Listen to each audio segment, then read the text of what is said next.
সামনে যে বড়সড় কোনো বন্যা হয় কিনা আল্লাহ ভালো জানে। বলা হচ্ছে যে একটা জলোচ্ছ্বাসের মানে ঝুঁকির মধ্যে আছে বিশ্বের বহু কান্ট্রি জলোচ্ছ্বাস, বড় একটা জলোচ্ছ্বাসের হুমকির মধ্যে আছে। 20 ফুট থেকে 25 ফুট পানি উঠে যাবে, উঠে উপকূলবর্তী অঞ্চলগুলো ডুবিয়ে দিবে।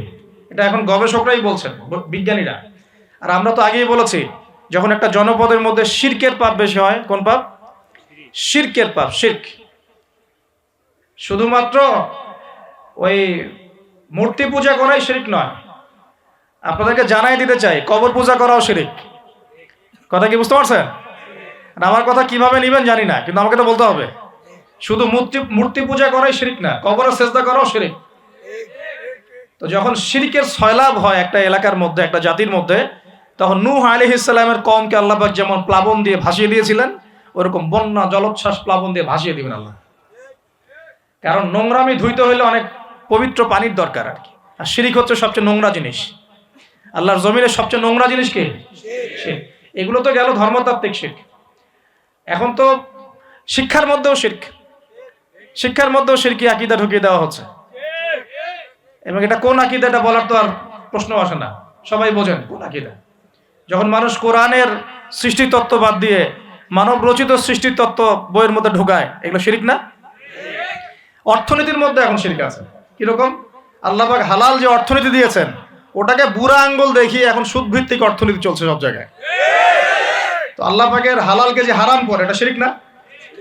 এটা সূরা তওবা পড়বেন, সূরা তওবার 31 নম্বর আয়াত। আমি রেফারেন্স দিয়ে কথা বলছি। সূরা তওবার 31 নম্বর আয়াত পড়ে দেখবেন, আল্লাহ পাক বলছেন যে আল্লাহর হালালকে যদি কেউ হারাম করে নেয় আর হারামকে হালাল করে নেয়, এই যে পরিবর্তন, এই কাজটা, এটা কিন্তু শিরকি আকীদা, কুফর, শিরক। আপনি আল্লাহর হালালকে হারাম করতে পারেন না। আল্লাহ পাক একটা হারাম করেছেন, আপনি হালাল করতে পারবেন না। মানেন না ব্যক্তিগতভাবে, সেটা আলাদা বিষয়, কিন্তু অন্যের উপর ইম্পোজ করতে পারবেন না। মনে করেন আল্লাহ পাক হালাল করেছেন পর্দা, আপনি পর্দা করেন না, বুঝলাম, এটা আপনার ব্যক্তি স্বাধীনতা, কিন্তু আপনি পর্দাকে ব্যঙ্গ করতে পারবেন না। ব্যঙ্গ করলে কুফরি হয়ে যাবে। কথা বোঝাতে পারছি ভাই? নিজে পালন করে না, সেটা আলাদা বিষয়। আমি পালন করি না, তার কাছে মনে হয় যে বেপর্দায় চললেই মনে হয় ভালো, নাউজুবিল্লাহ। ওর কাছে এটাই মনে হয়, ওর কাছে এটাকে মনে হয় প্রগতি, অগ্রগতি, উন্নয়ন। তো সে তার থট নিয়ে থাক। কিন্তু যদি সে বলে যে না, পর্দা সেকেলে প্রথা, এখন চলে না, ওই যুগে চলতো, এটাকে টিটকারি করে, ব্যঙ্গ করে, তাহলে কুফরি করবে, শিরক করবে। মনে করেন মদ আল্লাহ হারাম করেছেন, আর কিছু মানুষ মদ খায়, হারাম মনে করেই খায় বা হালাল মনে করেই খায়, মানে খায় আর কি। তো একজন খায়, সেটা আলাদা আলাদা পাপ। আর কেউ যখন মনে করবে যে না, আল্লাহ পাকের এই হালাল হারামের বিধান আমি মানি না, আল্লাহ পাকের হালাল হারামের বিধান আমি মানি না, তখন হবে শিরক আর কুফর। এমনি হচ্ছে কবিরা গুনাহ। আর যখন হালালকে হারাম করে নিবে আর হারামকে হালাল করে নিবে, তখন শিরকের পর্যায়ে চলে যাবে। তো এই সিস্টেম এখন চলছে না? আল্লাহ পাকের সুদ ভিত্তিক, আল্লাহ পাকের হালাল অর্থনীতি বাদ দিয়ে সারা বিশ্বে এখন সুদ ভিত্তিক অর্থনীতি চলছে না? বুঝেন না এগুলা? অর্থনৈতিক অবস্থা ভালো না। আস্তে আস্তে বিশ্বের মধ্যে ভয়াবহ অর্থনৈতিক সংকট দেখা দিবে, এবং এই সংকটটা ফেস করবে মূলত এই মধ্যবিত্ত শ্রেণী আর নিম্ন মধ্যবিত্ত শ্রেণী। খুব ধনী দেশের কোনো সমস্যা হবে না, যারা মিডল ক্লাস কান্ট্রি বা আরেকটু নিচু মানের কান্ট্রি অর্থনৈতিক দিক থেকে, এদের সামনে ভয়াবহ একটা অবস্থা ফেস করতে হবে। সময় যাইতে দেন, আস্তে আস্তে সব স্পষ্ট হয়ে যাবে, আপনারাই বুঝতে পারবেন। অলরেডি গরিব মানুষ হাহাকার করা শুরু করেছে, অলরেডি হাহাকার করা শুরু করেছে। বড় লোকের তো কোনো সমস্যা নাই, গ্যাস, তেল, চাল, ডাল সব কিছুর দামও যদি বাড়ে, বড় লোকের কোনো সমস্যা আছে? আমার তো কোনো সমস্যা নাই, আমি তো খেতে পারতেছি, কোনো না কোনোভাবে খেতে পারতেছি। কিন্তু যে কৃষক, মজুর, শ্রমিক, হ্যাঁ, যারা গরিব মানুষ, এরা তো আমার মতো না। আমার জন্য 4 বার বিদ্যুতের দাম বাড়লে কোনো সমস্যা নাই। 1000, 1500, 2000, 3000 আপনি ইফোর্ট দিতে পারছেন, আপনার তো সমস্যা নাই। কিন্তু যে ব্যক্তির মাসিক আয় 3000 টাকা, সে কি করবে? সে তো ইফতার করতে বসে বদদোয়া করা শুরু করবে। এবার বহু মানুষ ইফতারির টেবিলে বসে আল্লাহর কাছে বদদোয়া করা শুরু করবে। এটা আমি অনেকদিন আগে বলেছি, কারণ এটা বলেছি বৈশ্বিক অর্থনৈতিক সংকটের কারণে। পুরো বিশ্বে একটা ইকোনমিক সংকট চলছে। এবং এই কথাগুলো যেগুলো বলছে, এগুলোর সাথে কিন্তু আমাদের ইসলামিক সমাজ ব্যবস্থা জড়িত আছে। আমরা এদিকে আসতেছি। তো প্রথমে বোঝেন যে এটাও শিরকি একটা সিস্টেম চলতেছে। আর বিশ্বে যে শিরকটা চলতেছে বড়, সেটা আরো ভয়াবহ। সেটা কি? বিশ্বের যারা মোরল, যারা এখন বিশ্ব চালায়, তারা বলতেছে এক কথায় যে ধর্মের কোনো দরকার নাই বিশ্বে ধর্মের কোনো দরকার নাই, ধর্মগ্রন্থেরও দরকার নাই, ধর্মীয় বিধানেরও দরকার নাই। এই বিশ্ব চালাবো আমরা, বিশ্বের বিধান রচনা করব আমরা, বিশ্বকে পরিচালনা করার মূলনীতি বানাবো আমরা, বিশ্বের মানুষকে চালাবো আমরা। নাউজুবিল্লাহ বলছি ঠিকই, বিশ্ব চলছে এইভাবে। এখানে আল্লাহর আসমানি কিতাব, কোরআন, হাদিস, শরিয়া, ইসলামী সমাজ, এগুলো বুড়ান গুজব। কেউ টাইম দেয় না এগুলো। মুখে মুখে বকধার্মিকতা দেখায়। জুমার দিনে সে নামাজ পড়ে, ঈদের নামাজ পড়তে আসে, তারাবির নামাজ পড়তে আসে, দাড়ি রাখছে, পাগড়ি পড়ছে, এটা বকধার্মিকতা। আগে ভিতর ঠিক করতে হবে। তো ভিতরটা কি? ভিতরটা হচ্ছে তাবারাকাল্লাযী বিয়াদিহিল মুলক। সূরা মুলকের 1 নম্বর আয়াতে কি বলছেন আল্লাহ পাক? তাবারাকাল্লাযী বিয়াদিহিল মুলক। বরকতময় সেই আল্লাহ। এই আল্লাহ পাক মহাবিশ্ব সৃষ্টি করেন নাই? এই মহাবিশ্ব কে সৃষ্টি করছে? আল্লাহ। এই পুরো মহাবিশ্বে পৃথিবীর মতো কোটি কোটি কোটি কোটি গ্রহ আছে না? আছে কি নাই? এই পুরো মহাবিশ্বে কার হুকুম চলে? ওই পুরো মহাবিশ্বে কি জিবরাইল আলাইহিস সালামের হুকুম চলে? আল্লাহর কোনো ফেরেশতার হুকুম চলে? কোনো নবীর হুকুম চলে? তাহলে কোনো মানুষের হুকুম চলার কোনো প্রশ্ন ওঠে? পুরো মহাবিশ্বের কোটি কোটি গ্যালাক্সি, কোটি কোটি গ্রহ নক্ষত্রে আল্লাহর হুকুম চলে। সূর্য পর্যন্ত ডোবার পরে আল্লাহর কাছে পারমিশন নেয়, আল্লাহ আগামীকাল উঠবো, আল্লাহ বলেন ওঠো, তাহলে উঠবে। একদিন আল্লাহ বলবেন না, ওঠার দরকার নাই, সূর্য তখন উল্টা দিক থেকে উঠবে, পশ্চিম দিক থেকে। ওই দিন কিয়ামত হয়ে যাবে। যেদিন কিয়ামত হবে ওইটা হচ্ছে আল্লাহ পাকের ক্রোধের বহিঃপ্রকাশ, মানে রাগ থাকে না, যে ধৈর্য ধরতে ধরতে ধরতে ধরতে এক সময় যখন আপনার আর আপনি আর পারতেছেন না, তখন একটা হাইপার হয়ে যান না মাঝে মাঝে। তখন মনে হয় আশপাশে যা আছে ভেঙে চুরে একাকার করে বলেন না। ওই যে পৃথিবীর নিচে যে আগ্নেয়গিরিগুলো আছে, শক্তি সঞ্চার করতে করতে করতে করতে এক পর্যায়ে বিস্ফোরিত হয়ে যায়, তখন আর পৃথিবীবাসীর তো কোনো তখন আর উপায় থাকে না। তো এরকম কিয়ামতের দিনটা হচ্ছে আল্লাহ পাকের ক্রোধের বহিঃপ্রকাশ। মানে এক হুকুমেই পুরো মহাবিশ্বের সব গ্রহ ধ্বংস হয়ে যায়, এক হুকুমে। তাই পুরো মহাবিশ্বে আল্লাহ ছাড়া কারো হুকুম চলে? আল্লাহ সেটাই বলছেন, তাবারাকাল্লাযী বিয়াদিহিল মুলক। বরকতময় সেই আল্লাহ যার হাতে সমস্ত ক্ষমতা। যার হাতে কি ভাই? মুলক মানে কি? রাজত্ব।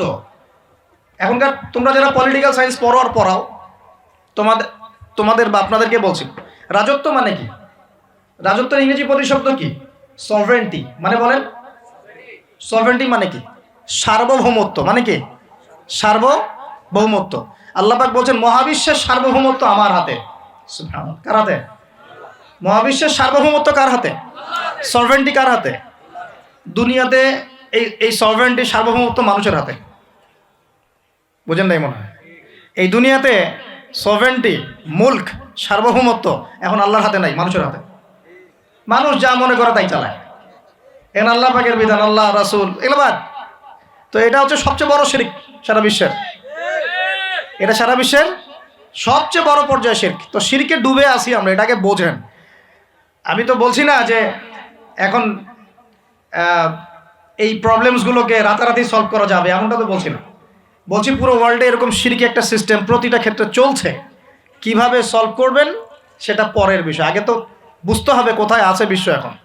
তো আমরা দেখলাম যে বড় বড় সেক্টর যেগুলো একটা বিশ্বের, ধর্ম, সংস্কৃতি, অর্থনীতি, জিওপলিটিক্স এবং পরিবার তো আছেই, পাশাপাশি আমাদের এই একটা ওয়ার্ল্ড অ্যাফেয়ার্স, এই প্রতিটা ক্ষেত্রে আল্লাহ পাকের তাওহীদকে পাশ কাটিয়ে মানুষের মন গড়া বিধান দিয়ে চালানো হচ্ছে কিনা? হচ্ছে কিনা?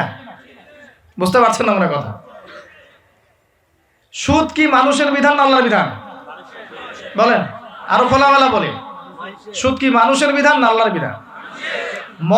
মদ কি মানুষের বিধান না আল্লাহর বিধান? মদ খাওয়া যাবে? মদ খাওয়া যাবে? বেপরদায় চলা যাবে, এটা কি মানুষের বিধান না আল্লাহর বিধান? পুরো বিশ্বের যত বৈশ্বিক অ্যাফেয়ার্স আছে এটা মানুষ নিয়ন্ত্রণ করবে, আল্লাহর বিধানের দরকার নাই। এটা কি আল্লাহর বিধান না মানুষের কথা? তো সারা বিশ্বে এই কুফুরি চলতেছে না? চলছে কি না?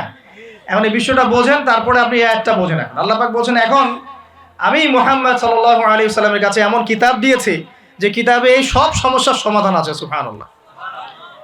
সমস্যাগুলো তো বুঝতে পারলেন। আল্লাহ পাক বলছেন, হে মুহাম্মদ, বলেন সাল্লাল্লাহু আলাইহি ওয়াসাল্লাম, আমি তোমার কাছে এমন একটা কিতাব দিয়েছি যে কিতাবের মধ্যে প্রতিটা বিষয়কে আমি ব্যাখ্যা করেছি, সমাধান দিয়েছি। এটা হেদায়েত, এটা রহমত, এটা বুশরা, সুসংবাদ কাদের জন্যে? যারা আমার সামনে আত্মসমর্পণ করবে। যারা করবে না ওদের জন্য সুসংবাদ নাই। আর এই কিতাবের ব্যাখ্যা আছে। এই কিতাব একাই আপনাকে পথ দেখাবে না, হাদিসের প্রয়োজন আছে। এটা আমরা পেলাম সূরা নজম আয়াত নাম্বার 3-4 এবং সূরা হাশর আয়াত নাম্বার 7, যে রাসূল সাল্লাল্লাহু আলাইহি ওয়াসাল্লাম নিজের মন গড়া কোনো কথা বলতেন না। তিনি সেটাই বলতেন যে আল্লাহ ওহী করতেন। আর আল্লাহর রাসূলের আদেশগুলো আমরা পাচ্ছি হাদিসে, নিষেধগুলো পাচ্ছি হাদিসে। সো কোরআন এবং হাদিস এই দুটোকে মিলে আল্লাহ পাকের এখন ওহী নাজিল হচ্ছে। কোথায় নাজিল হচ্ছে? আইয়ামে জাহিলিয়াতে। কোথায় ভাই? এই কিতাব কোথায় নাজিল হয়েছে? বাংলাদেশে, পাকিস্তানে, সিরিয়ায়? কোন যুগে নাজিল হয়েছে? ওই ব্যাবিলনের যুগে, নাকি ওই চাইনিজ সভ্যতার যুগে, নাকি ওই রাশিয়ার বলশেভিক ওই বিপ্লব ওইসব যুগে? কোন যুগে নাজিল হয়েছে? আবু জেহেলের যুগে। কোন যুগে ভাই? আবু জেহেলের নাম শুনেছেন তো? আবু জেহেলের যুগটাকে আমরা বলি আইয়ামে জাহিলিয়াতের যুগ। আবু জেহেল ছিল ওই যুগের নেতা। দারুন নাদোয়া ছিল তার পার্লামেন্ট। তার পার্লামেন্টের নাম কি? দারুন নাদোয়া। সেখানে আবু জেহেল, আবু লাহাব, উতবা, সাইবা, রাবিয়া এরা সব বসে বসে বুদ্ধি পাকাইতো আর কি করতে হবে, কি করতে হবে না। বাই দ্য ওয়ে, এই আবু জেহেল, আবু লাহাবরা কিন্তু আল্লাহকে বিশ্বাস করতো। আল্লাহ বলে যখন আছে এবং আল্লাহর কাছে যে ফিরে যেতে হবে এটাও তারা বিশ্বাস করতো কিছু কিছু ক্ষেত্রে। কিন্তু আল্লাহ পাকের কোনো বিধান তারা মানতো না। আল্লাহ পাকে পাওয়ার জন্য মাধ্যম পূজা করত। তারা কিন্তু 360টা মূর্তির পূজা এই কারণে করতো না, যে তারা আল্লাহকে বিশ্বাস করে না, এমন নয় বিষয়টা। তারা আল্লাহকে বিশ্বাস করত, আল্লাহকে পাওয়ার মাধ্যম হিসেবে তারা এগুলোর পূজা করত। সূরা জুমার পড়েন, সূরা জুমারের 1, 2, 3 আয়াত পড়ে দেখেন। আবু জেহেলদের কথা আল্লাহ বলেছেন। তারা বলতো, মা না'বুদুহুম, আমরা এই লাত উজ্জা মানাতের উপাসনা এই কারণে করি, শুধু এই কারণে করি, লিয়ুকাররিবুনা ইলাল্লাহি যুলফা, যে এই লাত উজ্জা মানাত, হবল, এই যে মূর্তিগুলো, এগুলো আমাদেরকে আল্লাহ পর্যন্ত পৌঁছে দিবে, এই কারণে করতো। ওরা কিন্তু আল্লাহকে অস্বীকার করতো না। এমনকি বদর যুদ্ধে যাওয়ার সময়ও আবু জেহেল কিন্তু কাবা ঘরে দোয়া করে গেছে। তারা কিন্তু হজ ওমরাও করতো, বিকৃত হজ ওমরা করতো। তো এটা মনে করবেন না যে আবু জেহেলরা আল্লাহকে বিশ্বাস করতো না। এবার আবু জেহেলকে চিনতে পারছেন? আবু জেহেল কেমন ব্যক্তি? যে আল্লাহকে বিশ্বাস করে ঠিকই, কিন্তু আল্লাহ পাকের কোনো বিধান মানতে চায় না। তো এখন এই 90 আবু জেহেলরা আমাদের সমাজে আছে কি নাই বলে? আমি কি মিলাইতে পারতেছি? আমি আবার চেষ্টা করছি আপনাদেরকে সহজ করে বোঝানোর জন্য, কিন্তু পারছি কিনা জানি না। অনেক সময় হয় কি যে নিজেরা অনেক কিছু বুঝি কিন্তু বোঝাতে পারি না। বোঝাতে পারাটা একটা আল্লাহ পাকের রহমত। মানে কাউকে বোঝাতে পারানোটা কিন্তু আল্লাহ পাকের রহমত। অনেক সময় দেখবেন আপনি বুঝতে পারছেন অনেক কিছু, কিন্তু মানুষকে বোঝাতে পারছেন না। তা আমি চেষ্টা করছি বোঝানোর জন্য, আমি কতটুকু পারছি আমি জানি না। এই যে আবু জেহেলকে চিনতে পারলেন? আবু জেহেল এমন একজন বুদ্ধিজীবী মানুষ, খুব বুদ্ধি তার, কারণ তার নাম হচ্ছে আবুল হাকাম। কি নাম? আবুল হাকাম। আবু জেহেলের নাম আবু জেহেল না, আবু জেহেলের নাম আবুল হাকাম, মানে জ্ঞানের পিতা। ওই সমাজের মানুষ তাকে বলতো জ্ঞানের পিতা। ফিলোসফার, সে দার্শনিক, সে বুদ্ধিজীবী। বুঝতে পারছেন না কথা? আইয়ামে জাহিলিয়াতের মানুষ তাকে সম্মান দিয়ে কথা বলতো, তাকে বলতো তুমি জ্ঞানের পিতা। তা আমাদের ইসলাম তাকে আবু জেহেল কেন বলছে তাহলে? কারণ সে আল্লাহ পাককে চিনত। আল্লাহ পাককে চেনার পরেও আল্লাহ পাকের বিধানকে সরাসরি বিরোধিতা করেছে। কোনো অজ্ঞ মানুষ ছাড়া এই কাজ কেউ করতে পারে? তা এখন বলেন, এরকম মানুষ সমাজে আছে কি নাই? এই 90 আবু জেহেলরা আছে না নাই? আছে রে ভাই, আছে, আছে না? এরকম মানুষও পৃথিবীতে সমাজে আছে। তো এখন বলেন, আবু জেহেলদের যুগে আল্লাহ পাক কোরআন হাদিস নাজিল করলেন কেন? কি প্রয়োজন ছিল? উত্তর, আবু জেহেলদের যুগের মধ্যে বর্তমান সময়ের মতো শিরক ছিল। কি ছিল ভাই? আবু জেহেলদের যুগে বর্তমান সময়ের মতো সুদ ছিল, সুদ। আবু জেহেলদের যুগে বর্তমান সময়ের মতো মাদক ছিল। আবু জেহেলদের যুগে বর্তমান সময়ের মতো মেয়েদের প্রতি এই বর্বর আচরণ ছিল, মানে নারীর অবমাননা ছিল। বরং আমি খোলামেলাই বলি, আবু জেহেলের যুগ থেকে এই যুগে নারীর অবমাননা আরো বেশি। আবু জেহেলের যুগে এত ধর্ষণ হয় নাই। আবু জেহেলের যুগে মেয়েরা এরকম ছেলেদের পোশাক পরে ঘুরে নাই। আবু জেহেলের যুগে ঘরে ঘরে পরকিয়া ছিল না। আবু জেহেলের যুগে যে ফ্ল্যাটে ফ্ল্যাটে জেনার, ক্যাসিনো আর বার আর মেয়েদের ড্যান্স, পর্নোগ্রাফি, এগুলো ছিল না। এগুলো কোনোটাই আবু জেহেলের যুগে ছিল না। ওই যুগটাকে তো খুব আমরা গালিগালাজ করতে পছন্দ করি। হ্যাঁ, একদম জাহিলি যুগ, আইয়ামে জাহিলিয়াত, তাই না? মেয়েদেরকে একদম জীবন্ত কবর দেওয়া হতো, এই কথা বলি না? তো এখন আবার কোথায় মেয়েকে সম্মান দেওয়া হচ্ছে? এত সেদিন বললাম না, এখন তো মেয়েকে হলে ডেকে নিয়ে পায়জামা খুলে ফেলে দেওয়া হচ্ছে না? কোন কোন ক্ষেত্রে কলেজ ছাত্রীদেরকে মনোরঞ্জনের পাত্র বানানো হয়েছে। দেখলেন না কয়দিন আগে কি ঘটনা ঘটলো ঢাকায়? তো এখন আবার মেয়েদের কোথায় সম্মান দেওয়া হচ্ছে? আবু জেহেলের যুগে তারপরেও একটা শালীন পোশাক তো ছিল। আবু জেহেলের যুগে আপনি বিকিনি সংস্কৃতি পাবেন না। আবু জেহেলের যুগে বিকিনি সংস্কৃতি ছিল না, এখন বিকিনি সংস্কৃতি আছে না? এই যে আপনারা তো লন্ডন লন্ডন করেন খুব, ওখানে কি দেখে আসেন? কি দেখে আসেন? ওখান থেকে দেখে এসে এখানে কোটি কোটি টাকার বাড়ি বানাচ্ছেন, 1 কোটি 2 কোটি 3 কোটি, 1 বছর পর ভেঙে আবার নতুন করে করেন, তাই না? এমনও তো কিছু মানুষ আছে আপনাদের সমাজে, আমি জানি। শোনেন, তাব্বাত ইয়াদা আবি লাহাবি ওয়া তাব, সূরাটা পড়েছেন? আবু লাহাবের 2 হাত ধ্বংস হোক। আবু লাহাবের পাপ ছিল অন্য, সে নবী সাল্লাল্লাহু আলাইহি ওয়াসাল্লামের সাথে কটূক্তি করত, বিরোধিতা করত। কিন্তু আবু লাহাব সম্পর্কে আল্লাহ পাক কি বলছেন? মা আগনা আনহু মালুহু ওয়া মা কাসাব। আবু লাহাবের মাল সম্পদ এবং যা সে অর্জন করেছে এই দুনিয়াতে, এগুলো তাকে জাহান্নামের আগুন থেকে বাঁচাতে পারবে না। এই বিশাল প্রপার্টি আপনাকে জাহান্নামের আগুন থেকে বাঁচাতে পারবে না যদি এই প্রপার্টির হক আদায় না করেন। এই রিজিকের হক যদি ঠিকঠাক আদায় না করেন, জাকাত না দেন, দরিদ্রের হক না দেন, মিসকিনের হক না দেন, আত্মীয়র হক না দেন, প্রতিবেশীর হক না দেন, ইসলামের আল্লাহ ফি সাবিলিল্লাহ দান সদকা না করেন, এই বিশাল প্রপার্টি আপনাকে কিয়ামতের মাঠে বাঁচাতে পারবে না। মা আগনা আনহু মালুহু ওয়া মা কাসাব সায়াসলা নারান যাতা লাহাবিন ওয়া ইমরাআতুহু হাম্মালাতাল হাতাব ফি জিদিহা হাবলুম মিন মাসাদ। সূরাগুলো পড়বেন। কোরআন তো শুধুমাত্র তাবিজ করার জন্য কোরআন নাজিল করা হয়নি। তাবিজ করার জন্য কোরআন নাজিল করা হয়েছে নাকি? কোরআনের আয়াত ছিঁড়ে ছিঁড়ে এখন মাদুরির মধ্যে ঢুকিয়ে গলায় ঝুলে রাখার জন্য কোরআন নাজিল হয়েছে? বলেন তো। কোরআনের আয়াত একটা ছিঁড়ে এভাবে আমি র্যাপিং করে গলার মধ্যে ঢুকে রেখে দিলাম, বাস কোরআনের হক আদায় হয়ে গেল। ডক্টর আপনাকে একটা প্রেসক্রিপশন দিয়েছেন, মনে করেন তোমার কোভিড হয়েছে, তোমাকে এখন এই প্রেসক্রিপশন অনুযায়ী চলতে হবে। আর প্রেসক্রিপশনটা আমি যদি এখন এমন একটা ভাঁজ করি, ভাঁজ করে সুন্দর করে মাদুরির মধ্যে ঢুকায়, ওষুধ খাওয়ার দরকার নাই, ভাঁজ করে ঢুকায় ব্যাস রেখে দিলাম, রোগ ভালো হবে না? রোগ ভালো হবে? আমরা কোরআন কিনে এই কাজ করি, আমরা কোরআন কিনে কেউ কেউ এই কাজ করি, সবাই না, কেউ কেউ। কোরআন শেফা মানে কি? কোরআন আপনার রুহের শেফা এবং দেহের শেফা। কখন? যখন কোরআন বুঝে আমল করবেন তখন। কোরআন পড়ে বুঝে যখন আমল করবেন তখন কোরআন শেফা এবং রহমত বুশরা। আল্লাহ পাক আমাদেরকে বোঝার তৌফিক দান করলেন। তবে হ্যাঁ, কোরআনের আয়াত থেকে ঝাড়ফুঁক করা যায়, ঝাড়ফুঁক করা যেতে পারে, পানি পড়া খাওয়া যেতে পারে এবং এই পানি দিয়ে গোসলও করা যেতে পারে ইত্যাদি। কিন্তু আপনি তো ছিঁড়ে ছিঁড়ে ছিঁড়ে ছিঁড়ে খালি গলায়, পায়ে, হাতে ঝুলে রাখতে পারেন না। আল্লাহ পাক আমাদেরকে বোঝার তৌফিক দান করুন। প্রিয় ভাইয়েরা, এখন এতটুকু তো বুঝতে পারলাম যে কোরআন কোন সময় নাজিল হয়েছে। তাহলে ভাই, কার যুগে? আবু জেহেলের যুগে। আবু জেহেলের যুগে কি ছিল? এখনকার মতো শিরক ছিল, এখনকার মতো সুদ ছিল, এখনকার মতো মাদক ছিল, এখনকার মতো মেয়েদের অবমাননা ছিল, আরও একটা ছিল এখনকার মতো যে গোত্রীয় হানাহানি, দেখেন না এখন হানাহানি, মারামারি, রাহাজানি, হ্যাঁ, বিশ্বে বিশ্বে, দেশে দেশে, দলে দলে, এই পলিটিক্যাল দল ওই পলিটিক্যাল দলে, আবার এই ধর্মীয় দল এই ধর্মীয় দলে, এই যে হানাহানি, গোত্রীয় হানাহানি, এই হানাহানি ছিল আইয়ামে জাহিলিয়াতের একটা বড় নিদর্শন। তো এরকম একটা সমাজে আল্লাহ পাক কোরআন এবং হাদিস নাজিল করলেন কেন? ইসলামী সমাজ গঠন করার জন্য, যেটা আপনি টপিক দিয়েছেন। এখন ইসলাম কি আর সমাজ কি? ইসলাম হচ্ছে এক কথায় আল্লাহর সামনে আত্মসমর্পণ করা। আল্লাহর সামনে আত্মসমর্পণ মানে কি? আল্লাহ কি আমার সামনে দাঁড়িয়ে আছেন? আল্লাহ পাক কি আমার সামনে দাঁড়িয়ে আছেন? আমি গিয়ে পায়ে সেজদা করব? আল্লাহর সামনে আত্মসমর্পণ মানে কি? আল্লাহ পাককে চোখে দেখা যায়? আল্লাহ রাব্বুল আলামিনকে দুনিয়ার কোনো চোখ দেখতে পারবে না, সুবহানাল্লাহ। হ্যাঁ, জান্নাতে যারা যাবে তারা আল্লাহকে দেখতে পারবে ইনশাআল্লাহ। আর ইনশাআল্লাহ আমরা আশা করি আমরা সেই কাতারভুক্ত হব ইনশাআল্লাহ। একদিন না একদিন আমরা আল্লাহকে দেখবো ইনশাআল্লাহ। নবীজিকে আয়েশা রাদিয়াল্লাহু আনহা বলছিলেন, আল্লাহ পাককে কিভাবে দেখবে মানুষ ইয়া রাসূলুল্লাহ সাল্লাল্লাহু আলাইহি ওয়াসাল্লাম?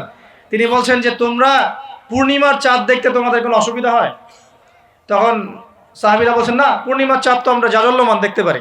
ঠিক এভাবেই তোমরা আল্লাহকে দেখবে ইনশাআল্লাহ। এটা হবে জান্নাতের সবচেয়ে বড় নিয়ামত। জান্নাতের সবচেয়ে বড় নিয়ামত হচ্ছে আল্লাহর দর্শন, দিদার। তো এই দুনিয়ার চোখ আল্লাহকে দেখবে না, তাহলে আল্লাহ পাক কিভাবে আমাদের সাথে যোগাযোগ করবেন? আল্লাহ পাক এই দুনিয়ার মধ্যে কিছু মানুষকে বাছাই করবেন নবুয়ত দেওয়ার জন্য। কি দেওয়ার জন্য? নবুয়ত। যে মানুষদের সাথে আল্লাহ পাক যোগাযোগ করবেন আল্লাহর ওহির মধ্য দিয়ে। কিসের মাধ্যমে? ওহিটাকে সরাসরি নেমে আসবে না কেউ নিয়ে আসবে? এখন কেউ নিয়ে আসবে, কে নিয়ে আসবে? তার নাম হচ্ছে জিবরাইল আলাইহিস সালাম। কি নাম? আল্লাহ রব্বুল আলামিন জিবরাইল আলাইহিস সালামের মাধ্যমে কোরআন সুন্নাহর এই ওহী সর্বশেষ নবী মুহাম্মদ সাল্লাল্লাহু আলাইহি ওয়াসাল্লামের কলবে ওহী করেছেন। খুশি হন নাই? কোন যুগে ওহী করেছেন? আবু জেহেলের যুগে। কোন যুগে? যে যুগটার সাথে আমাদের যুগের মিল আছে। আচ্ছা, এখন আল্লাহ পাক বলেছেন এর সামনে তোমরা মাথা নত করো। মাথা নত মানে কি? জাস্ট মাথাটা নত করে দেওয়া? মাথা নত মানে নিজের ইচ্ছাকে সঁপে দাও। নিজের ইচ্ছাকে সঁপে দাও। মন চাচ্ছে আমি নামাজ পড়বো না, আল্লাহ বলছেন পড়তে হবে, এর নাম সঁপে দেওয়া। মন চাচ্ছে আমি একটু মদ খাই, আল্লাহ বলেছেন খাওয়া যাবে না, হারাম, এর নাম সঁপে দেওয়া। মন চাচ্ছে একটা মেয়ের সাথে একটু কি করি, ডেটিং করি, একটা মেয়েকে নিয়ে ফুর্তি করি, আল্লাহ বলছেন জেনা করা যাবে না, এর নাম সঁপে দেওয়া। মন চাচ্ছে ভরপেট খাই রমজান মাসে, আল্লাহ বলছেন না রমজান মাসে খাওয়া যাবে না, রোজা রেখে, এর নাম সঁপে দেওয়া। মন চাচ্ছে সম্পদের পাহাড় গর্ব, কাউকে কিছু দিব না, আল্লাহ বলছেন না নেশাব হয়ে গেলে জাকাত দেওয়া লাগবে, এটা হলো সঁপে দেওয়া। সঁপে দেওয়া মানে কি? আল্লাহ পাকের বিধিবিধানের সামনে নিজের ইচ্ছাকে আত্মসমর্পণ করা। আল্লাহ যা বলেছেন আমি তাই করব, যা ছেড়ে দিতে বলেছেন ছেড়ে দিব, দ্যাটস অল। এর নাম ইসলাম। ইসলাম হলো এই বিষয়টার নাম, নিজের ইচ্ছাটাকে আল্লাহ পাকের বিধানের সামনে আত্মসমর্পণ করে দেওয়া। আমরা অনেকেই বলি ইসলাম মানে কি? শান্তি। এই যে শান্তি, এই শান্তি ব্যাখ্যা দিয়ে দিয়ে কি করা হচ্ছে জানেন? ওই যে বদর, উহুদ, খন্দক, খায়বার, হুনাইন, মুতা, এইসব ইতিহাসগুলোকে সরিয়ে দেওয়া হচ্ছে। ইসলাম মানে তো শান্তি। ইসলাম শান্তির সাথে আবার এইসবের কি সম্পর্ক? শান্তির সাথে মোতার যুদ্ধের কি সম্পর্ক? যুক্তি দিচ্ছে শান্তির সাথে বদর যুদ্ধের আদর্শের কি সম্পর্ক? ইসলাম মানে তো শান্তি। ইসলাম মানে শান্তি কখন? ইসলাম মানে হলো আত্মসমর্পণ। যখন একজন মানুষ নিজের ইচ্ছাকে আল্লাহর সামনে সঁপে দিবে, এর মধ্য দিয়ে সে শান্তি অর্জন করবে ইনশাআল্লাহ। মানে নিজের ইচ্ছাকে আল্লাহর সামনে সঁপে দিলে পরে শান্তি পাওয়া যায়। কারণ আমি তো জানি না যে আমার জন্য কোনটা ভালো কোনটা মন্দ। কে ভালো জানে? যিনি আমাকে সৃষ্টি করেছেন। মনে করেন আপনি একটা মোবাইল ফোন বানিয়েছেন, আপনি এটার মেকার বা ক্রিয়েটর। এখন আপনার চেয়ে কি কেউ ভালো জানে এই ফোনের মধ্যে কি আছে? বলেন। আপনি একটা কম্পিউটার ফাংশন করেছেন, একটা সফটওয়্যার তৈরি করেছেন, একটা অ্যাপস তৈরি করেছেন। আপনার চেয়ে কি কেউ ভালো জানবে এই অ্যাপস কি কাজ করতে পারে, এই সফটওয়্যার কি কাজ করতে পারে, এই কম্পিউটারের ফাংশন কি? এখন আল্লাহ পাক পুরো মহাবিশ্ব সৃষ্টি করেছেন, আমাদেরকেও সৃষ্টি করেছেন। এখন আমাদের জন্য কোনটা ভালো কোনটা খারাপ, কোনটা হক কোনটা বাতিল, কোনটা ন্যায় কোনটা অন্যায়, কোনটা করলে আমরা দুনিয়া ভালো থাকবো পরকালে ভালো থাকবো, এটা কি আল্লাহ পাকের চেয়ে ভালো কেউ জানবে? এই সহজ কথাটা বুঝতে এত সমস্যা কিসের? যদি আল্লাহ বলে কেউ থেকে থাকেন, তাহলে তিনি যদি আমাকে সৃষ্টি করে থাকেন, তাহলে তিনি তো ভালো বুঝবেন আমার জন্য কোনটা ভালো কোনটা খারাপ। এখন তিনি যেগুলো ভালো বলেছেন সেগুলো কোরআনে নাজিল করেছেন, যেগুলো খারাপ বলেছেন সেগুলোও কোরআনে নাজিল করেছেন। তিনি তার রাসূলের মাধ্যমে আমাদেরকে জানিয়েছেন কোন কোন বিষয়গুলো ভালো আর কোন কোনগুলো খারাপ। এখন এগুলো যখন প্রমাণ হয়ে যাবে, মেনে নিতে কোনো সমস্যা, মানতে কোনো আপত্তি আছে ভাই? এই মেনে নেওয়ার নাম হলো ইসলাম। মেনে নেওয়ার নাম কি ভাই? ইসলাম। এখন দ্বিতীয় প্রশ্ন হচ্ছে ইসলাম কি পরিপূর্ণ না অসম্পূর্ণ? উত্তর হচ্ছে আল্লাহ পাক সূরা মাইদার 3 নম্বর আয়াতে বলছেন। কত নম্বর আয়াত? সূরা মাইদার 3 নম্বর আয়াতে আল্লাহ পাক বলছেন যে আল ইয়াউমা আকমালতু লাকুম দীনাকুম, আজকে আমি দ্বীন ইসলামকে একদম পরিপূর্ণ করে দিলাম। ওয়া আতমামতু আলাইকুম নি'মাতি, তোমাদের উপর আমার নিয়ামতকে পূর্ণতা দিলাম। ওয়া রাদিতু লাকুমুল ইসলাম দীনান, তোমাদের উপরে দ্বীন ইসলামকে মনোনীত করে আমি আল্লাহ সন্তুষ্ট হয়ে গেলাম। তাহলে এই আয়াত থেকে কি বোঝা গেল? ইসলাম পরিপূর্ণ না অসম্পূর্ণ? এন্ড পরিপূর্ণ মানে আমরা কি বুঝি? কিছু অংশ আছে কিছু নাই, কিছু কিছু হেদায়েত আছে কিছু কিছু নাই, কিছু কিছু বিষয়ের সমাধান আছে কিছু কিছু নাই, নাকি জগতের সমস্ত বিষয়ের সমাধান আছে? কোনটা? এই কথাটাই আগে হজম করতে হবে যে কোরআন সুন্নাহ ভিত্তিক এই ইসলামের মধ্যে পৃথিবীর সমস্ত সমস্যার সমাধান আছে। এর সামনে আত্মসমর্পণ করলে পরে আপনি হবেন মুসলিম, তার আগে হবেন না। আমার কথা কি বোঝাতে পারছি? এরপরে আপনি মুসলিম হবেন। এখন যদি কেউ অস্বীকার করে সে কি হবে? যদি কেউ পুরোপুরি অস্বীকার করে না কোরআন সুন্নাহে সব কিছু নাই আমি মানি না, তাহলে হবে সে কাফের। কি হবে? কাফের। কেউ যদি এগুলোর সাথে আল্লাহকে অংশীদার সাব্যস্ত করে সে কি হবে? সে হবে মুশরিক। কেউ যদি বলে আমি বলে না মনে মনে অস্বীকার করে কিন্তু মুখে মুখে বলে হ্যাঁ মানি, এমন মানুষ নাই? মুখে মুখে বলে হ্যাঁ মানি মানি মানি সবই মানি, আর মনে মনে অস্বীকার করে, ইসলামের বিরুদ্ধে কাজ করে ভিতরে ভিতরে। এই মানুষগুলোকে কি বলা হয়? মুনাফিক। আরেক শ্রেণী আছে যারা স্বীকার করে নেয় যে হ্যাঁ এগুলোই ঠিক, কিন্তু চলতে পথে, আল্লাহর পথে চলতে গিয়ে কবিরা গুনায় লিপ্ত হয়, তখন এদেরকে আমরা বলি ফাসেক বা জালেম। আমার কথা কি বুঝতে পারছেন? 5টা শ্রেণীর মানুষ আপনাকে দেখাই দিলাম ইসলাম কেন্দ্রিক। কেউ শিরিক করে হচ্ছে মুশরিক, কেউ অস্বীকার করে হচ্ছে কাফের, কেউ মুখে স্বীকার করছে মনে স্বীকার করছে না, হচ্ছে মুনাফিক, কেউ স্বীকার করে পথ চলতে গিয়ে কবিরা গুনাহ করছে, কবিরা গুনাহ, তখন সে জালেম হচ্ছে বা ফাসেক হচ্ছে। আর কেউ পরিপূর্ণরূপে আত্মসমর্পণ করে আমলে প্রমাণ করে সে মুমিন মুসলিম হচ্ছে। আল্লাহ পাক আমাদেরকে এই মুমিন মুসলিম হওয়ার তৌফিক দান করুন। এখন এই হলো ইসলাম। ইসলামী সমাজ কি? ইসলামী, ডিস্টার্ব করেন না প্লিজ, ইসলামিক সমাজ কি জিনিস? ইসলাম কি শুধু ব্যক্তি জীবনে পালন করারই ধর্ম বা জীবন, আচ্ছা ধর্ম না জীবন ব্যবস্থা, এটাও তো জানতে হবে নাকি? ধর্ম আর জীবন ব্যবস্থার মধ্যে পার্থক্য কি? আল্লাহ পাক ইসলামকে কি বলেছেন? দিন আল ইসলাম। দিন কি বলেছেন? দিন। দিন শব্দটা কি? আল্লাহ পাক বলছেন ইন্না দীনা ইনদাল্লাহিল ইসলাম। সূরা আলে ইমরান আয়াত নাম্বার 19। সূরা আলে ইমরান আয়াত নাম্বার 19 আল্লাহ পাক বলছেন ইন্না দীনা ইনদাল্লাহিল ইসলাম। আল্লাহর কাছে ইসলাম কি? একমাত্র দিন। আরবি শব্দটা বলেন, দিন। কবরে প্রশ্ন কি করা হবে? মা দিনুকা, মা দিনুকা। প্রথমে মান রব্বুক, তারপরে মা দিনুকা। তাহলে ধর্ম বা ইসলাম এটাকে কি শব্দে ব্যবহার করা হচ্ছে কোরআনে? দিন। এই দিন শব্দের মানে কি আমি আপনাকে শর্ট করে বুঝাই দিচ্ছি। কোরআনে দিন শব্দ আসছে 2 রকম। কয় রকম?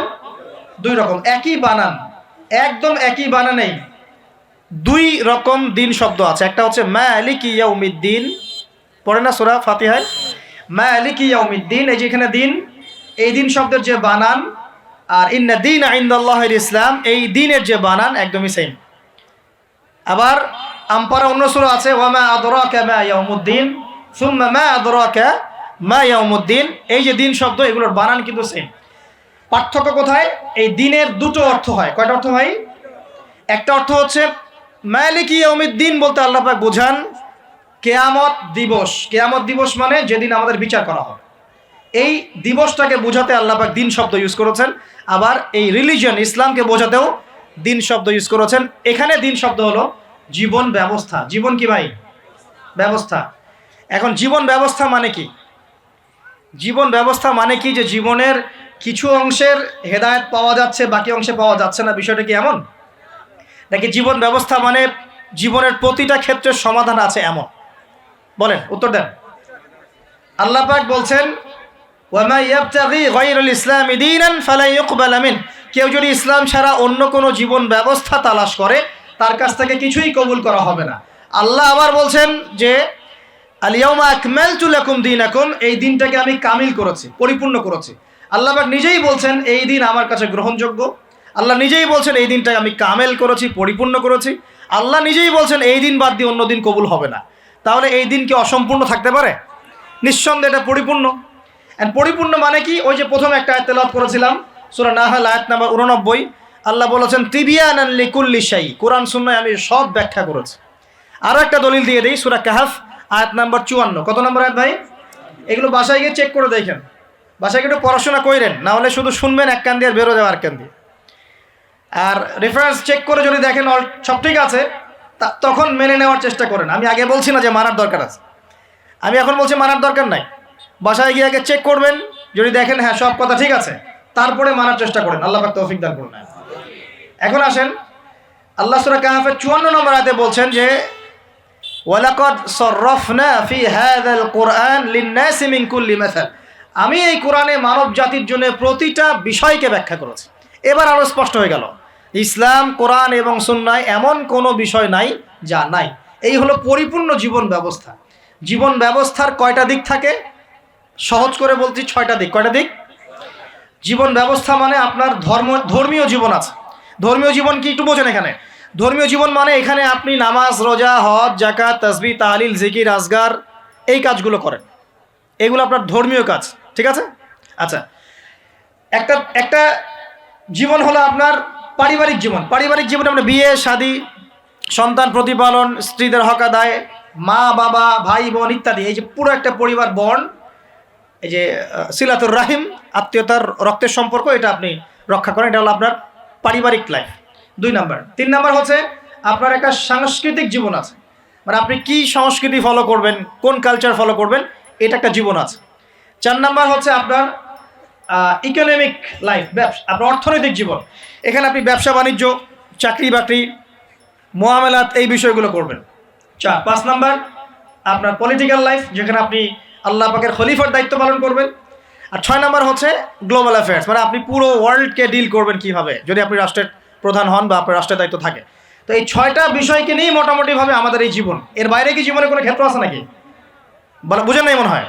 ধর্ম আমাদের জীবন না, অর্থনীতি আমাদের জীবন না, পরিবার আমাদের জীবন না, আমাদের সংস্কৃতি, আমাদের রাজনীতি, সমাজ এবং বিশ্ব, এর বাইরে কিছু আছে নাকি? এই হলো দুনিয়া। এর বাইরে পরকাল আছে। এর বাইরে কি? পরকাল। ওই পরকালে তো মুক্তির জন্যই কোরআন সুন্নাহ এবং ইসলাম, নাকি? এটা তো আমাদের গন্তব্য। দুনিয়ার প্রতিটা সমাধানও ইসলামে পাচ্ছি। এখন তাহলে বুঝতে পারলাম ইসলামী সমাজ মানে কি। ইসলামী সমাজ মানে যে সমাজে শুধুমাত্র কোরআন এবং সুন্নাহ চলে, অন্য কিছু চলে না। কথা কি ক্লিয়ার হচ্ছে না? বুঝাতে পারছি না? আচ্ছা, একটু নড়াচড়া কম করেন। আমরা খুব লম্বা আলোচনা করবো না ইনশাল্লাহ, একটু ধৈর্য ধরেন। সমাজ ব্যবস্থা বুঝাতে পারলাম কি ভাই? সমাজ ব্যবস্থা কি? ইসলামী সমাজ ব্যবস্থা কি? মানে যে সমাজের মধ্যে আল্লাহর ওহী, কোরআন এবং সুন্নাহ, আল্লাহ পাকের বিধান চলে, বাইরে কিছু চলে না। এর বাইরে কি চলতে পারে? এর বাইরে যদি এমন কিছু চলে, লিসেন ভেরি কেয়ারফুলি, এর বাইরে যদি এমন কিছু চলে যেটার সাথে কোরআন সুন্নাহর সংঘর্ষ হচ্ছে, তাহলে সেটাকে ধরে একদম ছুঁড়ে ফেলে দিতে হবে। কথা বুঝতে পারছেন? সমাজে ইসলামী সমাজ আমরা বুঝলাম, ইসলামী সমাজ মানে যেখানে কোরআন সুন্নাহ ভিত্তিক, আল্লাহ পাকের ওহীর ভিত্তিক সমাজ চলে। এখন এই সমাজে যদি কোরআন সুন্নাহর সাথে সাংঘর্ষিক কিছু চলে, এটাকে ধরে তুলে ছুঁড়ে ফেলে দিতে হবে। এর নাম ইসলাম। এর সাথে আমরা আপোষ করতে পারবো না। আর যদি দেখা যায় সমাজে কিছু জিনিস চলছে যেগুলোর সাথে ইসলামের সাংঘর্ষিকতা নাই, গান বাজনা সাংঘর্ষিকতা নাই, হ্যাঁ, গান বাজনার সাথে সাংঘর্ষিকতা নাই, বোঝাচ্ছি আমি মূলনীতি বলে সহজ করছি, উদাহরণ তো দিব ইনশাআল্লাহ। সমাজে এমন কিছু চলছে যেগুলোর সাথে ইসলামের সাংঘর্ষিকতা নাই, সেগুলো আমরা গ্রহণ করতে পারবো, কোনো সমস্যা নেই। পারবো কি না? মনে করেন একটা সমাজের মানুষ, ট্রেডিশন আছে, এরা মেহমানদেরকে খুব আপ্যায়ন করায়, এমন আছে না অনেক সমাজ? আছে কি নাই? এই কাজটা কি কোরআন সুন্নাহর সাথে সাংঘর্ষিক? তাহলে আমরা সমাজের অংশটা রাখবো। কেন রাখবো না? রাখবো না। একটা সমাজে আমরা দেখলাম যে মেয়েরা মাশাআল্লাহ পর্দা তো করেই, পাশাপাশি যখন তারা তাদের গৃহস্থলী কাজগুলো করে, তখনও দেখা যায় যে একটা শালীন পোশাক পরে বাসায় কাজকর্ম করছে। এটা ওদের কালচার। আমরা এই কালচারটা রাখতে পারবো না। একটা সমাজে দেখা যাচ্ছে যে এতিমদের ব্যাপারে সমাজের লোকজন খুব সফট। এটা কি কোরআন সুন্নাহর সাথে সাংঘর্ষিক? না। আমরা কি রাখতে পারবো না? একটা সমাজে দেখা যাচ্ছে যে মানুষ এই বৃক্ষরোপণ করতে খুব পছন্দ করে, এমনও কিছু সমাজ আছে, গাছ লাগাইতে সবুজ শ্যামল প্রকৃতি খুব ভালো লাগে, আছে না এমন সমাজ?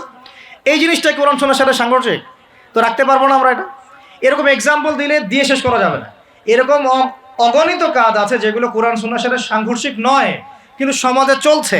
এগুলোকে ইসলামিক সমাজের আওতাভুক্ত করা যাবে ইনশাআল্লাহ, কোনো সমস্যা নেই। কিন্তু যদি সমাজে এমন কিছু চলে যেগুলো কোরআন সুন্নাহর সাথে সরাসরি সাংঘর্ষিক, যেমন এই যে কারো বিয়ে হলে ধুমধারাক্কা গান হয় কি না? হয় না? এখন এই সংস্কৃতিটার সাথে কোরআন সুন্নাহর আপত্তি আছে। এখন আমরা এটাকে সামাজিকীকরণ করতে পারবো না, ইসলামী সামাজিকীকরণ করতে পারবো না, বরং এটাকে ঐক্যবদ্ধভাবে প্রতিরোধ করতে হবে। সমাজে মনে করেন কোনো সমাজে জুয়া চলে না? তো এই জুয়ার সাথে কি কোরআন সুন্নাহর অনুমতি দেওয়া আছে না সাংঘর্ষিকতা আছে? কন্ট্রাডিকশন আছে না? যেহেতু কোরআন সুন্নাহর সাথে কন্ট্রাডিক্টরি বিষয়, আমরা এই জুয়ার সংস্কৃতি এখানে চলতে দিতে পারি না, বরং আমরা এটাকে প্রতিহত করার চেষ্টা করি। একটা সমাজের মধ্যে মনে করেন বেহায়াপনা, ফ্রি মিক্সিং, সমকামিতা, জেনা, এগুলোকে উস্কে দেওয়া হচ্ছে। এই প্রতিটা বিষয়ের সাথে কোরআন সুন্নাহর আপত্তি আছে। তাহলে এই জিনিসগুলোকে কি আমরা ইসলামী সমাজ ব্যবস্থা আনতে পারবো? তাহলে আমার বক্তব্য মনে হয় বোঝার খুব বেশি কঠিন হচ্ছে, আমার মনে হচ্ছে না। ইসলামী সমাজ ব্যবস্থায় কোন কোন বিষয় থাকতে পারবে? সর্বপ্রথম আল্লাহ পাকের ওহী থাকতে পারবে। ওহীর বাদ দিয়ে অন্য কিছু চলবে না। কি কি চলবে? যেগুলোর সাথে ওহির কোনো সাংঘর্ষিকতা নাই, ওহির কোনো সাংঘর্ষিকতা নাই এমন বিষয় চলতে পারে। চায়ের জন্য বিখ্যাত আপনারা না, এটা আছে না? আচ্ছা, এখন এটা কি কোরআন সুন্নাহর সাথে সাংঘর্ষিক? এটা একটা সংস্কৃতি। আপনাদের বাসায় গেলে আপনারা চা খাওয়ান এবং এটার সাথে আপনার সংস্কৃতি আছে, আগর আতরের আপনাদের বিজনেস আছে। এই জিনিসটা কি কোরআন সুন্নাহর সাথে সাংঘর্ষিক? বাংলাদেশের অন্য কোনো সমাজে কি আগর আতর এরকমভাবে আছে? আপনাদের সমাজে আছে। তো এটা কিন্তু কোরআন সুন্নাহর সাথে সাংঘর্ষিক নয়। তাহলে আমি এটাকে অবশ্যই ইসলামাইজড করতে পারবো, চায়ের ব্যাপারটা আমি ইসলামাইজড করতে পারবো। কিন্তু যদি একটা সমাজে দেখেন, ঢাকার মতো কান্ট্রি শহরে গিয়ে দেখলেন মেয়েরা ছেলের পোশাক পরে ঘুরে বেড়াচ্ছে, তো এখন এই জিনিসটাকে কি আপনি ইসলামের সাথে, ইসলামের আওতায় আনতে পারবেন? পারবেন না। এই হলো ইসলামী সমাজ, মানে যেখানে আল্লাহর ওহী চলে, অন্য কিছু চলে না। হ্যাঁ, কি চলতে পারে? ওহীর সাথে সাংঘর্ষিক বিষয় নাই এমন বিষয় চলতে পারে, কোনো সমস্যা নেই। সেটা রাজনীতিতেও চলতে পারে, সেটা সমাজেও চলতে পারে, সেটা অর্থনীতিতেও চলতে পারে, সেটা আমাদের সংস্কৃতিতে চলতে পারে, সেটা আমার পরিবার ধর্মেও চলবে ইনশাআল্লাহ। মানে প্রতিটা ক্ষেত্রেই চলতে পারবে যদি কোরআন সুন্নাহর সাথে সাংঘর্ষিক না হয়। আল্লাহ পাক আমাদেরকে বোঝার তৌফিক দান। এখানে কিন্তু প্রযুক্তি অন্তর্ভুক্ত হতে পারে। প্রযুক্তি যেমন এক সময় নবী সাল্লাল্লাহু আলাইহি ওয়াসাল্লামের যুগে ছিল ঘোড়া এবং গাধা, তাই না? উট, ঘোড়া, গাধা, এগুলোর উপরে তারা যুদ্ধ করেছে। এখন দেখা যায় যে মিসাইল, রকেট লঞ্চার, হ্যাঁ, পারমাণবিক ওয়েপেন্স, সভ্যতা চেঞ্জ হয়েছে এবং টেকনোলজি চেঞ্জ হয়েছে। এখন কি এটা কি কোরআন সুন্নাহর সাথে সাংঘর্ষিক হলো? এটা প্রযুক্তি। প্রযুক্তিগত বিষয়গুলোকে আমরা অবশ্যই সামাজিকীকরণ করতে পারবো, কোনো সমস্যা নেই। মিডিয়া, এই মিডিয়ার মধ্য দিয়ে ইসলাম প্রচার করা যাবে কি না? যাবে। তাহলে মিডিয়াকে আমরা সামাজিকীকরণ করতে পারবো যদি আমরা এটাকে সঠিকভাবে ব্যবহার করতে পারি। এই বিষয়গুলো আমরা মাথায় রাখবো। কিন্তু যখন মিডিয়ার মধ্য দিয়ে আপনি ভুল তথ্য প্রচার করবেন তখন পারবেন না। আবার যখন ওই পারমাণবিক ওয়েপেন্স আপনি মাজলুমের উপর ফেলে দিবেন তখন সেটা আপনি অ্যাপ্লাই করতে পারবেন না। তো বস্তুবাদী বিষয়গুলো আমরা নিব, কোনগুলো? যেগুলো আমরা ইসলামিকভাবে ইউজ করতে পারি, অন ইসলামিক ইউজিং না হয়, অন্যের হক নষ্ট না হয়, বা আল্লাহর দ্বীনের কোনো ক্ষতি না হয় ইনশাআল্লাহ তাআলা, সেক্ষেত্রে আমরা এগুলোকে গ্রহণ করতে পারবো। ইসলামী সমাজ আমরা বুঝলাম, ইসলাম কি এক কথায় বুঝলাম, এবং ইসলাম কোন যুগে নাজিল হয়েছে এটাও বুঝলাম, ওই যুগের সাথে আমাদের বর্তমান সময়ের যে মিল আছে এটাও বুঝলাম। এখন ওই যুগটা চেঞ্জ করেছিলেন কারা? উত্তর, নবী সাল্লাল্লাহু আলাইহি ওয়াসাল্লাম নিজে, এবং তার সাথে ছিলেন সাহাবীরা, এবং সাহাবীদের মধ্যে বেশিরভাগ সাহাবী ছিলেন যুবক। সুবহানাল্লাহ।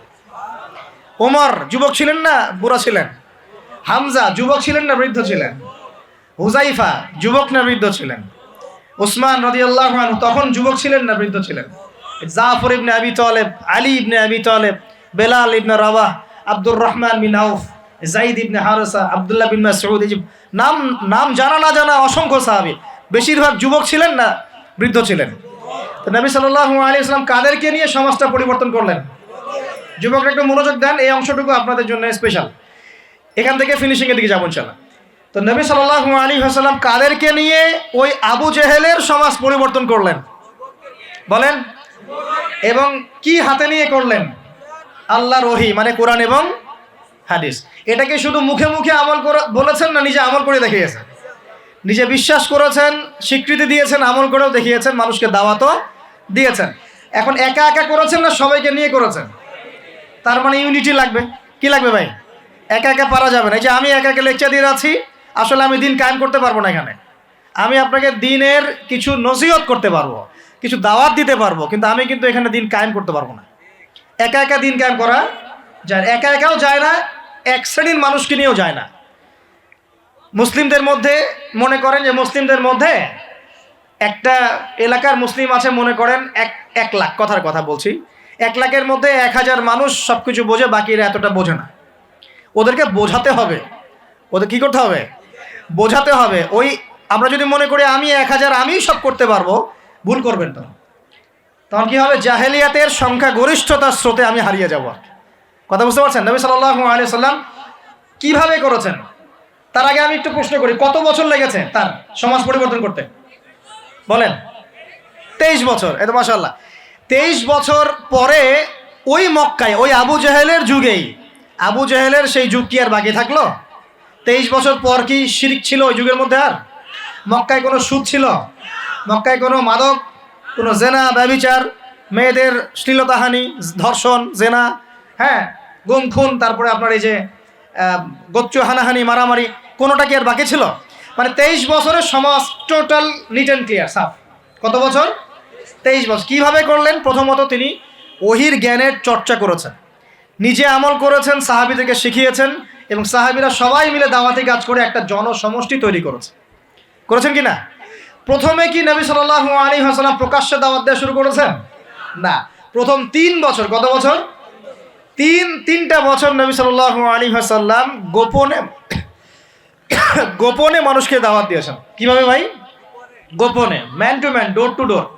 আমরা তো এখন খুব অধৈর্য জাতি। কি জাতি ভাই? অধৈর্য।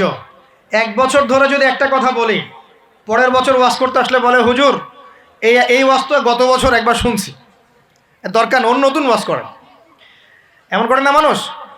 নবী সাল্লাল্লাহু আলাইহি ওয়াসাল্লাম 3 বছর গোপনেই দাওয়াত দিয়েছেন। তিনটা বছর। কাদেরকে দাওয়াত দিয়েছেন?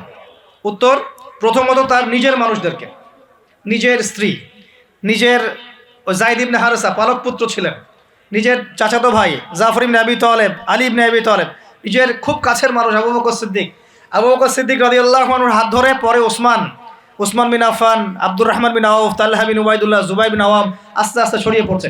তার মানে দাওয়াতি কাজ শুরু করতে হবে কোথা থেকে? আগে বলেন। আগে নিজে, তারপরে কে? নিজের কাছের মানুষ, নিজের পরিবার, নিজের বংশ, নিজের আত্মীয়। এই দাওয়াতি কাজ কি আমাদের করা শেষ? কারা আগে শুরু করেন?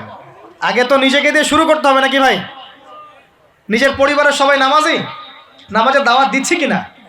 নামাজের দাওয়াতটুকু দিচ্ছি? নিজের পরিবারে কি পর্দা কায়েম করতে পারছি? নিজের পরিবারে কি তালিম চালু হচ্ছে? নিজের সন্তানরা কি কোরআন পড়ছে? নিজের পরিবারে কি সবাই রমজান মাসে রোজা রাখছে, হালাল খাচ্ছে? আগে নিজের পরিবারের দিকে ফোকাস করেন, আল্লাহ পাক তৌফিক দান করেন। এরপর আল্লাহ ওহী নাজিল করলেন ওয়ানদির আশিরাতাকাল আকরাবিন। এবার তুমি কাকে সতর্ক করবে? তোমার কাছের আত্মীয় স্বজন, গোত্রের লোককে। তখন তিনি ওই যে পাহাড়ের উপর উঠে ডাকলেন, ইয়া মা আশারাল কুরাইশ, ইয়া মা আশারাল কুরাইশ, তোমরা সবাই আসো।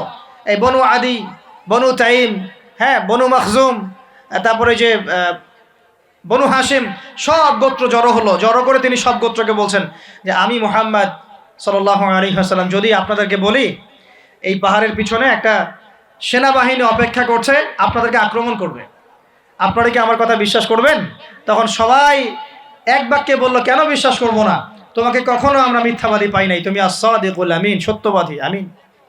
তখন নবীজি বললেন যে কুলু লা ইলাহা ইল্লাল্লাহ তুফলিহুন, তোমরা সবাই বলো লা ইলাহা ইল্লাল্লাহ, আল্লাহ ছাড়া কোনো মাবুদ নাই, আল্লাহর বিধান ছাড়া কোনো বিধান নাই, আল্লাহর দাসত্ব ছাড়া কোনো দাসত্ব নাই, তোমরা সফল হয়ে যাবে ইনশাআল্লাহ। তখন ওই যে আবু লাহাব হাততালি দেওয়া শুরু করলো, আর আবু লাহাব ঢিল নিয়ে মারা শুরু করলো। সবাই হাততালি দিচ্ছে, টিটকারি করছে, মস্করা করছে। হ্যাঁ, লিহাদা জামাআতানা, বলছে এই জন্য আমাদেরকে এখানে একত্রিত করেছো, এই বকবকানি শোনার জন্য, এই বাজে কথা বলার জন্য আমাদেরকে এখানে ডেকেছো। তখন থেকে শুরু হলো প্রকাশ্য বিরোধিতা। এবার শুরু হলো ইটপাটকেল, শারীরিক নির্যাতন, মানসিক নির্যাতন, বয়কট, এইটা সেইটা সব। তো এখন বলেন, যে মানুষটা আগে সাদিকুল আমিন ছিল, সত্যবাদী এবং বিশ্বস্ত, এবার সবাইকে ডেকে দাওয়াত দেওয়ার পরপরই তিনি হয়ে গেলেন কাযযাব, মিথ্যাবাদী, হ্যাঁ, সাহের, জাদুকর, ফারেকুল জামাত বিভক্তকারী, মাজনুন, পাগল, এই কথাগুলো মানুষটাকে বলা শুরু করলো। তার মানে নবী সাল্লাল্লাহু আলাইহি ওয়াসাল্লামের পদ্ধতিতে আমাকে সমাজে দ্বীন ইসলাম প্রতিষ্ঠা করতে হবে। তার মানে প্রথমে আগে নিজে, তারপর পরিবার, এরপর কাছের মানুষদের মধ্যে ইসলামের প্রচার প্রসার করার চেষ্টা করতে হবে। এবার প্রকাশ্যে দাওয়াতি কাজ করা শুরু হলো। দাওয়াতি কাজ যত প্রকাশ্য হচ্ছে, নির্যাতন নিপীড়ন ততই বাড়ছে। এটাই সুন্নত, যখন নবীর পদ্ধতিতে কেউ দাওয়াতি কাজ করবে তার উপর নির্যাতন নিপীড়ন আসবেই। যদি নির্যাতন নিপীড়ন না আসে, বুঝতে হবে সেটা নবীর পদ্ধতিতে দাওয়াত হচ্ছে না। 100% লিখে রাখে, 100% নবীর পদ্ধতিতে দাওয়াতি কাজ হচ্ছে না। এটা হচ্ছে গোলালু মার্কা দাওয়াতি কাজ। অনেকে হিকমতের দোহাই দিয়েও এইসব গোলালু মার্কা দাওয়াতি কাজ করে। সারা বিশ্বে বড় বড় ইস্যু চলছে, উম্মার মধ্যে বিশাল বিশাল সমস্যা। দেখবেন যে আলোচনার টপিক হচ্ছে যে হায়েজ নেফাস, আলোচনার টপিক হচ্ছে যে ইস্তেঞ্জা, আলোচনার টপিক ঢিলা কুলুক, আলোচনার টপিক ফরজ গোসল, আলোচনার টপিক ওযু ইস্তেঞ্জা। মানে এগুলো শিখতে কতদিন আর লাগবে? এগুলো শিখতে এখনো শেখা হয়নি এগুলা। আর সারা বিশ্বের অবস্থা, দেশের অবস্থা, অর্থনীতির অবস্থা, সমাজের অবস্থা, কিয়ামতের আলামত স্পষ্ট হয়ে যাচ্ছে। উম্মার অবস্থা, এগুলো বড় বড় ইস্যুগুলো সব পরে, আগে এগুলো নিয়ে আলোচনা হচ্ছে। তো এগুলো কি আসলে নবীর পদ্ধতিতে দাওয়াতি কাজ হচ্ছে? আল্লাহ পাক আমাদেরকে বোঝার তৌফিক দান করুন। তো প্রিয় ভাইরা, যখন নবী সাল্লাল্লাহু আলাইহি ওয়াসাল্লামের পদ্ধতিতে দাওয়াতি কাজ হবে, তখন কিন্তু নবীর মতো মানে শারীরিক, মানসিক, আর্থিক নির্যাতন কিন্তু আসবেই, এটা মেনে নিতে হবে। সর্বপ্রথম নিজের পরিবার থেকে আসবে। কোথেকে আসবে ভাই? সর্বপ্রথম আসবে নিজের পরিবার থেকে। মনে রাখবেন, পরিবার থেকেই সর্বপ্রথম বাধা আপনাকে পেতে হবে যদি আপনি দিনের পথে চলতে চান। কারণ এখনকার সমাজের বেশিরভাগ পরিবার ইসলামিক পরিবার নয়। কোনো কোনো সময় পারিবারিক সাপোর্টের অভাবে দিনদার অনেক মানুষও দেখা যায় ট্র্যাক থেকে বিচ্যুত হয়ে যায়, এমন হয় না? পারিবারিক সাপোর্ট একটা বড় জিনিস। আমাদের নবী সাল্লাল্লাহু আলাইহি ওয়াসাল্লামকে চতুর্দিক থেকে মানুষ আক্রমণ করলেও পরিবারে তার স্ত্রী খাদিজা রাদিয়াল্লাহু আনহা তাকে বুকে আগলে রেখেছিলেন। এটা অনেক বড় একটা মানে প্রশান্তির জায়গা, যে সমাজের মানুষ আপনার এগেনস্টে কাজ করছে, কিন্তু পরিবারে গিয়ে আপনার স্ত্রী আপনার কাছে, আপনার অনুগত, তাকে, সে আপনাকে বুস্ট আপ করছে, আপনাকে উৎসাহ দিচ্ছে, আত্মবিশ্বাস দিচ্ছে, আপনি কিন্তু আবার পথ চলতে পারবেন ইনশাআল্লাহ। এই জন্য আমি বারবার বলি যে বিয়ে যদি করতেই হয়, তাহলে দিনদার একজন নেককার মেয়েকে বিয়ে করেন, খাদিজা রাদিয়াল্লাহু আনহার মতো একটা মেয়েকে বিয়ে করেন। আর যদি ওই যে দিনদার ক্যাটরিনা খুঁজতে যান, তাহলে সারা জীবন ওই পস্তাইতে হবে। আর আল্লাহ বোঝার তৌফিক দান করুন। দিনদারিতা দেখে বিয়ে শাদী করেন। চাচা আবু তালেব, তিনি কিন্তু মুসলিম নন, অমুসলিম হয়েও তাকে পারিবারিকভাবে সাপোর্ট দিচ্ছেন। পারিবারিকভাবে সাপোর্টটা অনেক ইম্পর্টেন্ট। আর যখন পরিবার থেকে সাপোর্ট থাকে না, তখন মানুষ কিন্তু ট্র্যাক থেকে সরে যায়। যাই হোক, গভীরে যাই না। নবী সাল্লাল্লাহু আলাইহি ওয়াসাল্লাম যখন দাওয়াতি মিশন শুরু করলেন, ইসলামী সমাজ প্রতিষ্ঠার চেষ্টা করতে লাগলেন, তখন এই পারিবারিক বাধা, আত্মীয়দের মধ্য থেকে বাধা, সামাজিক বাধা আসতে লাগলো। এক পর্যায়ে হিজরত করতে হয়েছে আবিসিনিয়ায়, তারপর তায়েফ, তারপরে গিয়ে মদিনায়। এখন মদিনায় আলহামদুলিল্লাহ আল্লাহ রাব্বুল আলামিন দিনটাকে প্রতিষ্ঠা করলেন এবং সেখানে নবীকে শক্তিশালী করলেন, সাহাবীরা শক্তিশালী হলেন, আস্তে আস্তে গাজওয়াগুলো হলো, সারিয়াগুলো হলো। এক পর্যায়ে উইদিন 8 থেকে 10 বছরের মধ্যে যে নিঃস্ব হাতে মক্কা থেকে তারা গেলেন মদিনায়, সেই মক্কাই তারা জয় করলেন বিনা বাধায়, বলা যায় অলমোস্ট বিনা বাধায়। প্রায় লক্ষাধিক সৈন্য, লক্ষাধিক সাহাবীদেরকে নিয়ে পুরো মক্কায়, জাজিরাতুল আরবের মধ্যে দিন প্রতিষ্ঠা হয়ে গেল। হলো কি না?